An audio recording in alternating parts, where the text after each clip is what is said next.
ভাই তোমার জন্য একটা সারপ্রাইজ আছে। কি সারপ্রাইজ? সুন্দর তো। It's for you. এই ঘড়িটার দাম কত পিউ? আবার তুমি দাম শুরু করছো রঞ্জু। এই ঘড়িটার দাম 5 লাখ টাকা পিউ। এত দামি ঘড়ি আমি নিতে পারবো না।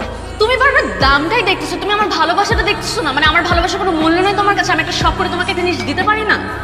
আমি ঘড়ি নিতে পারবো না। তুমি এটা পরবা না? আমি এটা পরবো না। তুমি এটা পরবা না? আমি ঘড়ি পরবো না। আমি নিব না। নিতেই হবে না, তোমার পরতেই হবে না এই ঘড়ি।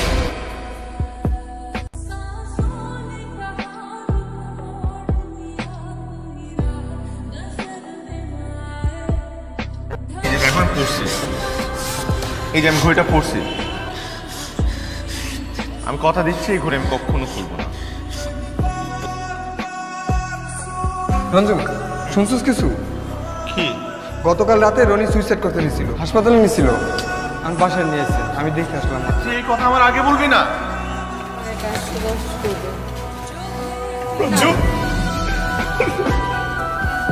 পিউ আমার কথাটা শোনো, আমার কথাটা শোনো প্লিজ। পিউ আমার কথাটা শোনো। কি শুনবো? প্লিজ আমার কথা শোনো। এই চাকরিটার জন্য আমার বন্ধুটা মরতে বলছিল। আমার বন্ধুটার বাবা পঙ্গু হয়ে 4 বছর ধরে বিছানায় শোয়া। ছোট ভাই বোনের পড়াশোনা বন্ধ হয়ে গেছে, বাসা ভাড়া দিতে পারছে না। আমার বন্ধুটা সুইসাইড করতে গিয়েছিল। ওর এই চাকরিটা খুব প্রয়োজন, খুব। এটা তুমি ইন্টারভিউ না দিতে যে তোমার বন্ধুকে পাঠিয়েছো। তোমার এই চাকরিটা হলে না আমি তোমাকে আমার বাবার সাথে দেখা করাতে পারতাম। এখন সবকিছু উল্টাপাল্টা হয়ে গেল। আমি নিজের যোগ্যতায় চাকরি খুঁজে বের করব। আসসালামু আলাইকুম। ওয়ালাইকুম আসসালাম। বসো বসো বসো। মা, কফির ব্যবস্থা করবে? শিওর, কেন বলবো না। কফির কথা বলেছি। তোমার হাই অ্যাম্বিশনটা কি একটু বলবে? আপনার মেয়েকে ভালো রাখা। আমার মেয়েকে ভালো রাখতে গেলে you have to earn something. তুমি তোমার চাকরিটা তোমার বন্ধুকে দিয়ে দিয়েছো। ওই চাকরির কারণে আমার বন্ধুর পরিবারটা বেঁচে গেছে, তার জীবনটা বেঁচে গেছে। নিজে বাঁচতে গেলে আগে নিজের প্রয়োজনটা দেখতে হয়। কিন্তু তাই বলে কি আমাদের আপনজনের বিপদের সময় আমরা তাদের পাশে গিয়ে দাঁড়াবো না? জীবনটা এভাবে চালানো কঠিন হয়ে যাবে।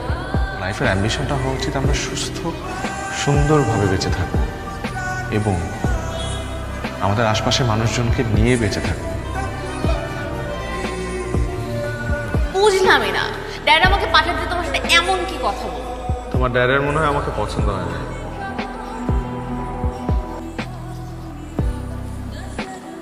কিরে, মন খারাপ করে বসে আছিস কেন? বিয়ে তো হয়েছে, কিন্তু সংসার করব কি করে? আমার হাতে একটা টাকাও নেই।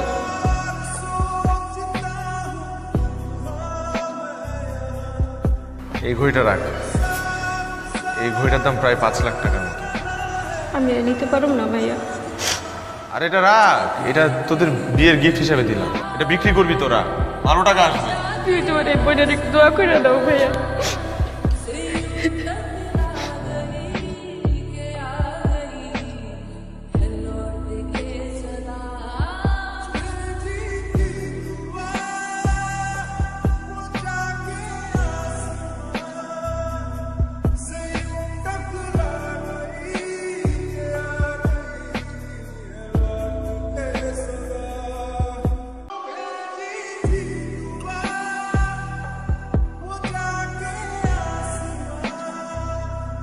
কেন আসছো তুমি এখানে? 6-7 দিন যাবো তুমি আমার ফোন ধরতেছো। হ্যাঁ ধরতেছি না, কেন ধরবো? তোমার ফোন কেন ধরতে হবে? কে তুমি? কয়টা গার্লফ্রেন্ড তোমার? হ্যাঁ কি বলতেছো এসব? ও কিছু বুঝতে পারতেছো না কি বলতেছি না? ঘড়ি কই? হ্যাঁ এই কই? হাতের মধ্যে ঘড়ি নেই তো? খুব না বলছিলা সারা জীবন আমার দেওয়া ঘড়ি পরে থাকবা। ঘড়ি কই? ঘড়ি কই? বুঝতে পারছ না? হ্যাঁ তুই তুই আমার সাথে চিটিং করছিস কেন?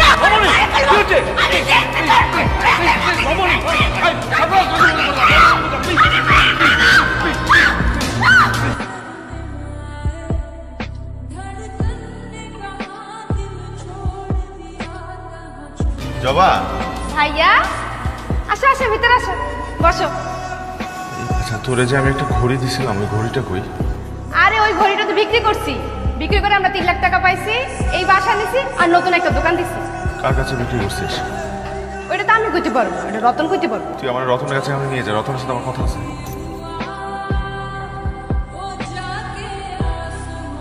ভাইয়া আপনি যে ঘড়িটা পরেছেন, এই ঘড়িটা আসলে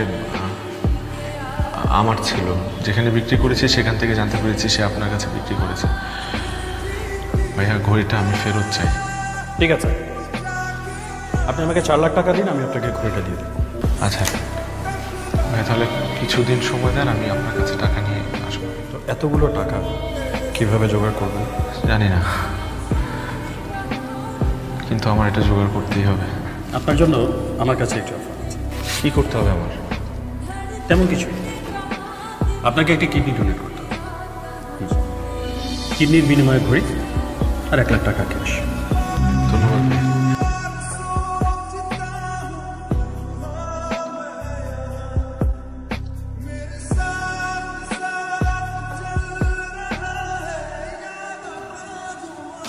ভাইয়া,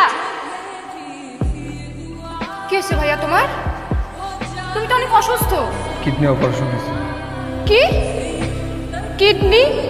কিডনিতে কি হয়েছে? আমারই তো কিছু কয় না। আমি তো তোমার বোন, আমারই কো। বলো, সব বলবো। তার আগে তোরা কি আমার একটু মামা মামির বাসায় পাঠা।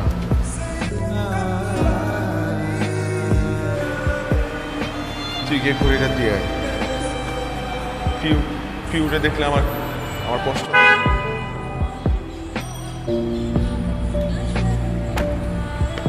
রঞ্জু, তুই এখানে তাকাইছিস কেন? আমি আমার চিনতে পারছিস না, আমি রনি। চল চল চল, আরে আয় তুই। বিশ্বাস কর দোস্ত, তোকে আমি এত পরিমাণ খুঁজছি, মেসেজে কতবার গেছি। পিউ, পিউ দেখো কাকে নিয়ে আসছি। এই পিউ, ওই তাড়াতাড়ি আসো।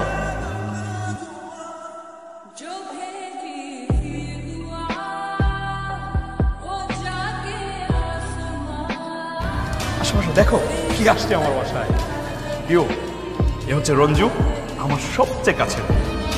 আর ও হচ্ছে আমি ভাইয়ার খালাতো বোন জবা। ওর জন্যই তো তোমার সাথে আমার পরিচয় হয়েছে। জানিস দোস্ত, তুই যে অফিসে আমাকে চাকরি দিচ্ছিলি, ওই অফিসে ওর মামার সাথে আমার পরিচয় হয়। তারপর মামার সাথে একটা ভালো সম্পর্ক তৈরি হয়। ওর মামা আমার সাথে ওর বিয়ে ঠিক করে, তারপরে তো বিয়েটা হয়ে যায় আমাদের মধ্যে। তুমি জানো, আমার আমার সবচেয়ে কাছের বন্ধু, আজকে যে চাকরিটা আমি করি এটা আমার ছিল। ও যদি চাকরিটা না দিত হয়তো আমি মারাই যেতাম।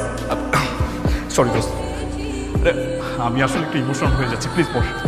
এই তুমি কিছু করবে না? মানে আমার ফ্রেন্ড আসছে, ওকে আপ্যায়ন করো। আমি তো তোর বিয়েতে কিছুই দিতে পারলাম না। এই ঘড়িটা তোর বিয়ের গিফট।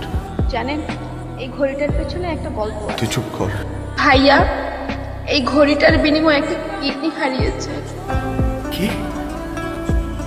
দোস্ত? ও ও কি বলছে? বাট এই ঘড়িটা ভাইয়া ওনার গার্লফ্রেন্ড দিয়েছিল। ওনার গার্লফ্রেন্ড ওনাকে ভুল বুঝে খুব অপমান করে, আর ঘড়িটা ফিরিয়ে আনার জন্য ভাইয়া তার একটা কিডনি বিক্রি করে দেয়। মেয়েটাকে ওর অ্যাড্রেস দিয়ে আমি কথা বলবো। ভালোবাসার মানুষ কখনো নিষ্ঠুর হতে পারে না। ভালো থাকিস। আসি। আসি মানে? আজকে একসাথে খাওয়া দাওয়া করবো, দেন যাবি? না না, ভাইয়া অনেকদিন পর গ্রাম থেকে এসছে, আমার বাসায় আজকে খাওয়া দাওয়া করবো। ভাবি, আসি।